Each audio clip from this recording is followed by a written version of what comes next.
Good morning. So today we're going to look at Psalm 15. And Psalm 15 is a very, very straightforward, simple psalm, only 5 verses. So I thought what we might do, what we have been doing, is essentially staying with observation. Today we're going to go a lot deeper into the psalm. In fact, this study will be a little bit more complex than most of the studies that we do. Let me share my screen with you. And we'll take a look here, starting with the idea of what translation are we going to use. Um, Translations are very different. We can find out a lot about translations if you will take the time to read the preface to your translation. In that preface, most Bibles will include the translation protocols that they used, or the translation philosophy. Essentially, they will place themselves on a continuum from very literal to a paraphrase. The most literal translations will attempt a word for word translation, sometimes even trying to maintain word order. Unfortunately, because Hebrew and Greek and Aramaic are very different from 21st century English, that results in a not very readable text. At the other extreme are paraphrases. The idea behind paraphrases is that they want to maintain the thought, the concepts that are being presented. They will focus on contemporary expression. The result of that is there's a lot of interpretation already done for you in a paraphrase. Now, in terms of some of the more popular translations that we have, um, King James and similar are extremely literal. It does attempt to translate word by word, tries to maintain word order. At the other extreme, the message. Um, the message is a paraphrase. It focuses on contemporary expression. Now, for my purpose, I prefer either the New American Standard Bible or the NIV. So, what we're going to do is we're going to go to our old friend Bible Gateway, and we're going to learn a lot more about how to use Bible Gateway. I've entered up here the New American Standard Bible, and you have two choices, the older version or the update in 1995. I picked that, entered Psalm 15. Here we go. We're going to copy this. There's the copy. We'll come over here to Word, and we'll get a new document and paste it there. Let's read through it very quickly. O Lord, who may abide in your tent and who may dwell on your holy hill? You notice the parallelism there. David opens with a question, and then he follows with the answer. And here's the answer: He who walks in integrity and works righteousness. Now, that is the answer: the person who walks in integrity. But what does that mean? David quickly says, I'm glad you asked, and gets into the answer. He works righteousness. He speaks truth in his heart. He doesn't slander with his tongue. He doesn't do evil to his neighbor. He doesn't take up a reproach against his friend. In his eyes, a reprobate is despised, but he honors those who fear the Lord. He swears to his own hurt and does not change. He doesn't put out money at interest, nor does he take a bribe against the innocent. And then we come back here, the next part of the answer, he who does these things will never be shaken.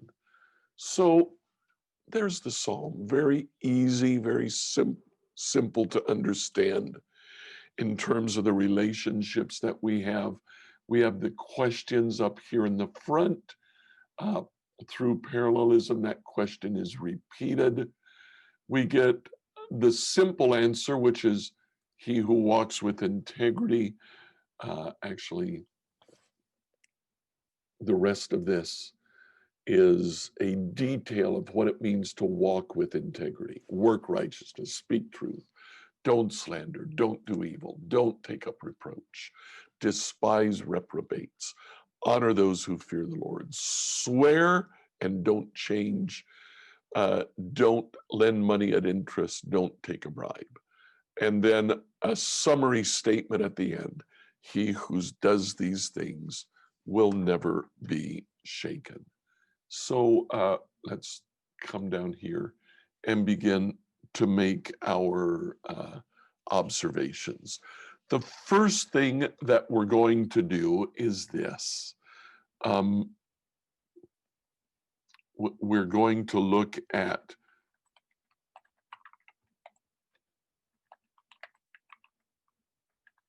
structural observations.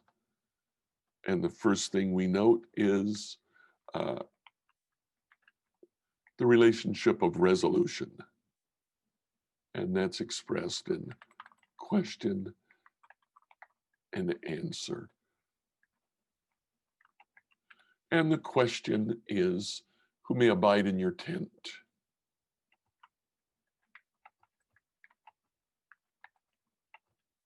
And there, of course, David is talking about the tabernacle. Remember that in David's time, Solomon's temple did not yet exist. So the place where the Lord lived was a tent.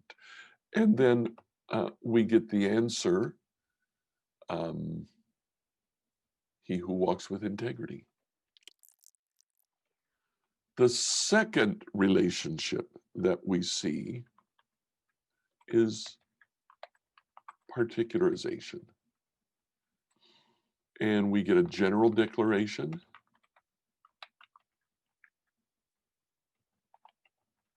He who walks with integrity. And then we get the particulars.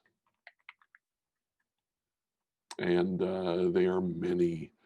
In those particulars, just kind of spelling them out. He acts righteously. He speaks the truth.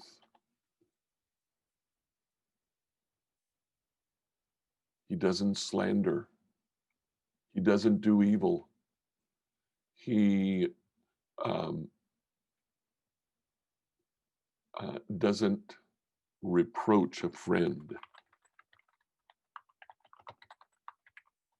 At this point, it's important to maintain we're observing, so let's keep as much as we can the verbiage that occurs in the psalm. Despises the reprobate.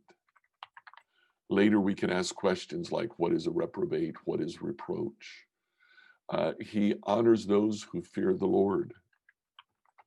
When he swears, he doesn't change, even if it hurts, even if it results in damage. Doesn't charge interest when he lends money. And then finally, he does not take bribes. Great. And then finally, we get a summary statement.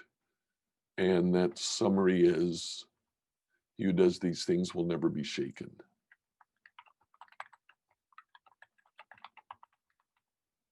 Okay, those are our structural observations. That helps us to understand just kind of what is going on here in this psalm. Now, let's take a look at the grammar of the passage. So we'll come back up, take a look at it again. Who may abide, who may dwell, he who walks.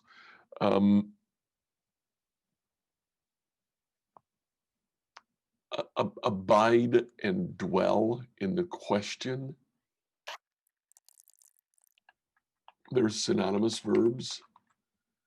And it's interesting that they should relate to the summary.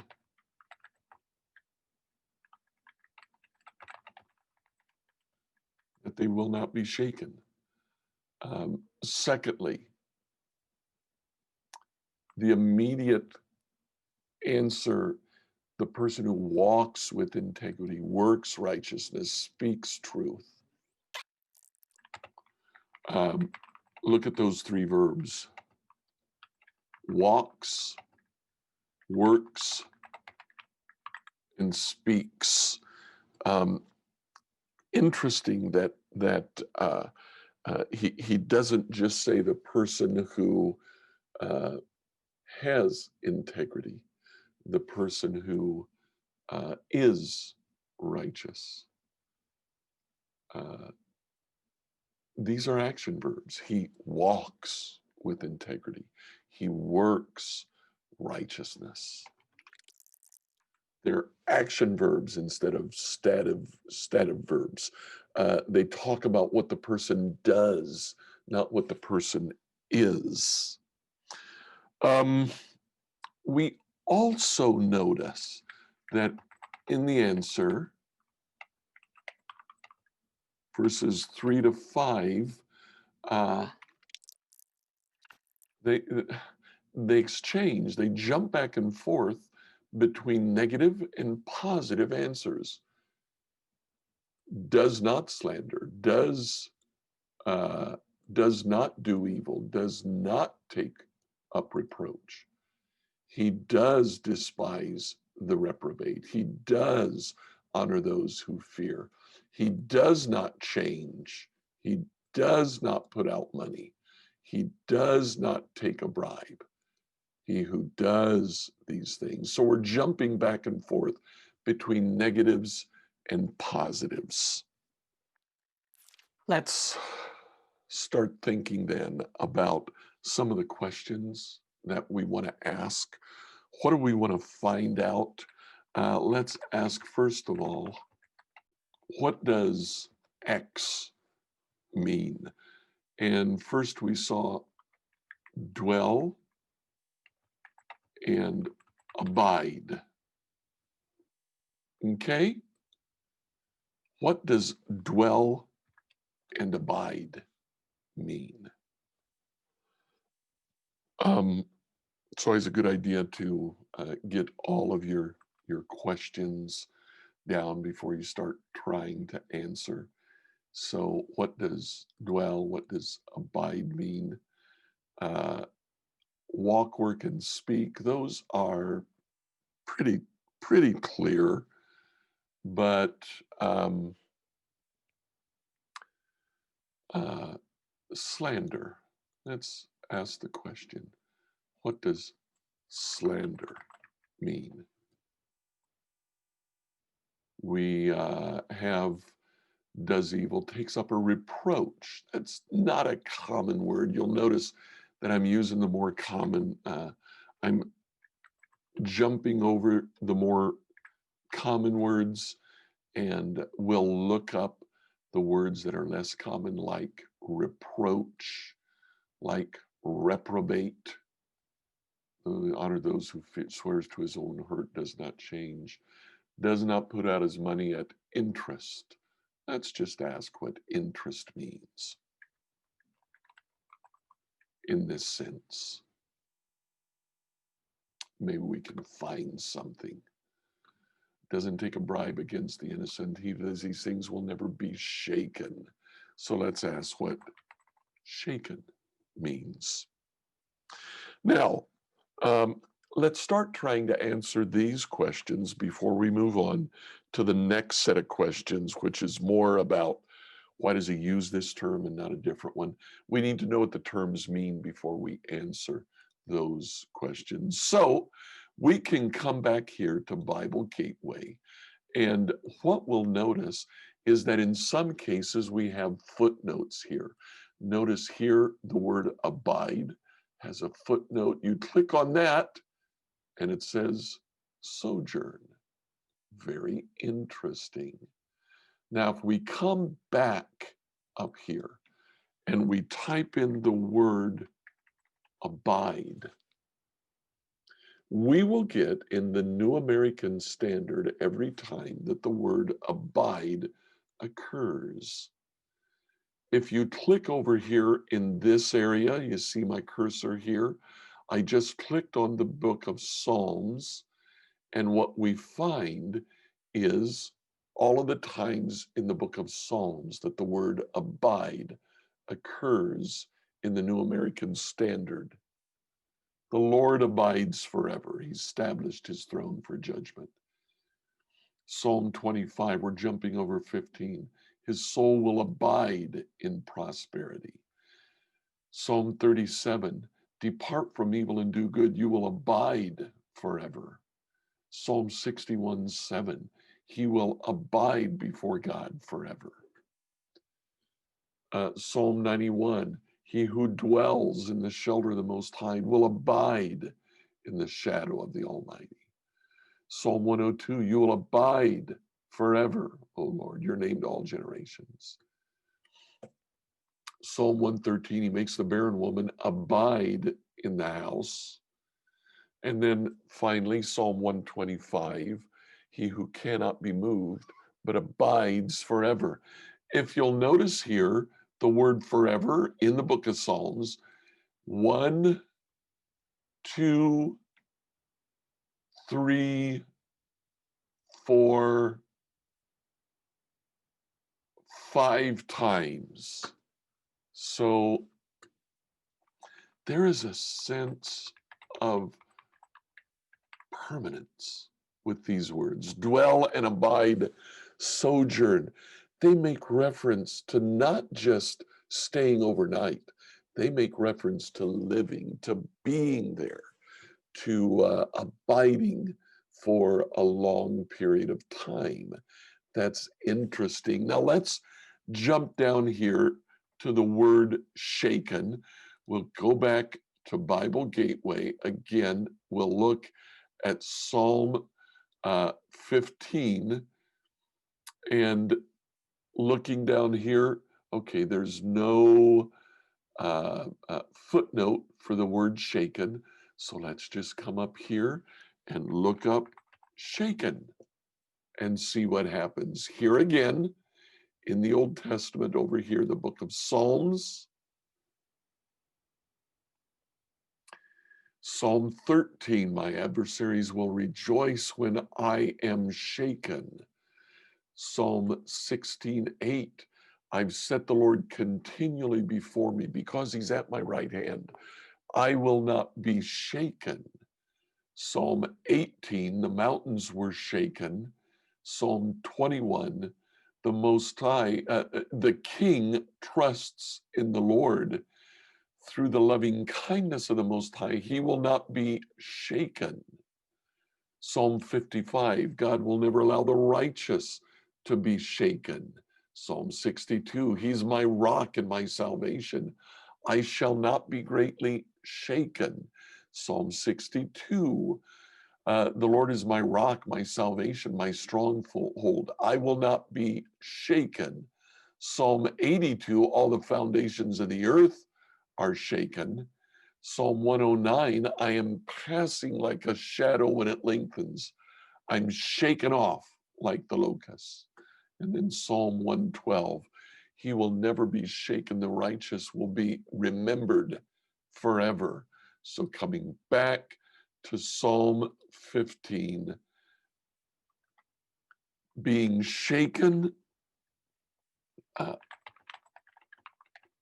The earth can be shaken, but when shaken refers to a person, it refers to his status before the Lord. Is that the best way to say it? Let's see here. I kind of forget how to, there we go. It refers to his status before the Lord, or maybe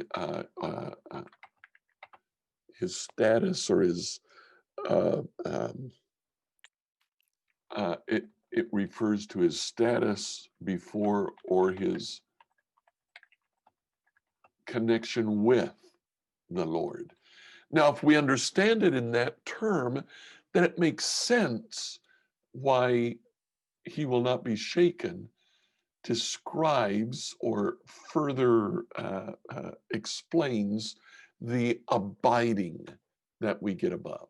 He lives in God's tabernacle. His connection to God is secure. Now we can come back up here. We can look up slander, reproach, reprobate, and interest, all of those things we can do word studies on, but maybe it's a little bit better for us to focus on the rest of the meanings, the rest of the relationships here in the psalm. So let's ask, how do the particulars explain the meaning of being a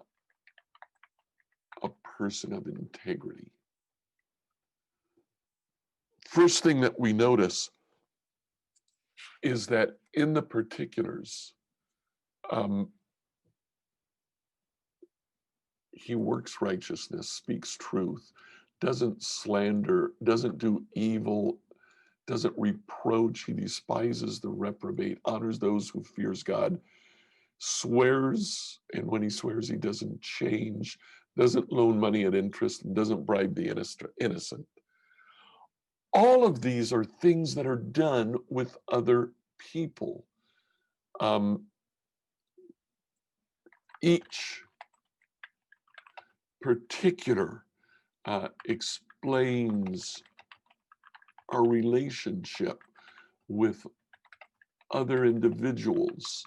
Now, those individuals can either be followers of Jehovah or enemies of Jehovah.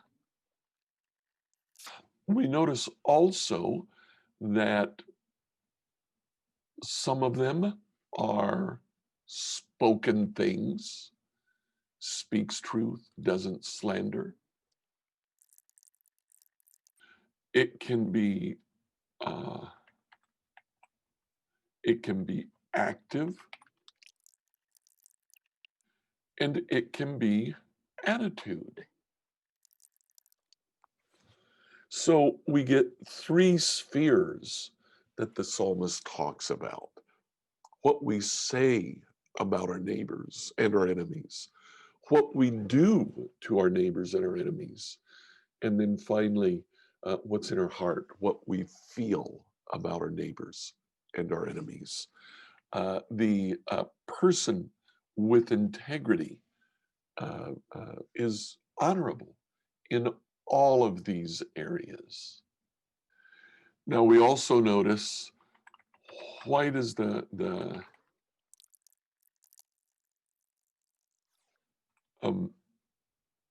why does the question refer to dwelling with God, but the answers have to do with dwelling with our neighbors and our enemies? The best way to answer that question is just to spend some time thinking about, are there other places where this takes place? And of course, we see in places like Micah 6, 6-8. Let's just look here in Bible Gateway. We'll pull up the whole chapter there. Um, with what shall I come to the Lord and bow myself before the God on high? Shall I come to with burnt offerings and yearling calves? Does the Lord take delight in the thousands of rams, the 10,000 rivers of oil? Shall I present my firstborn for my rebellious acts, the fruit of my body for the sin of my soul? He's told you, O man, what is good and what the Lord requires of you. Do justice, love kindness, walk humbly with your God. We're just going to put that out there. Do justice, love kindness, walk humbly with your God. There's a relationship between how we treat our neighbors and our relationship with God. We get the teaching of Jesus as well in when he's asked what the great commandments are, where he says, "Love God, love your neighbor." That's just what Jesus does. We get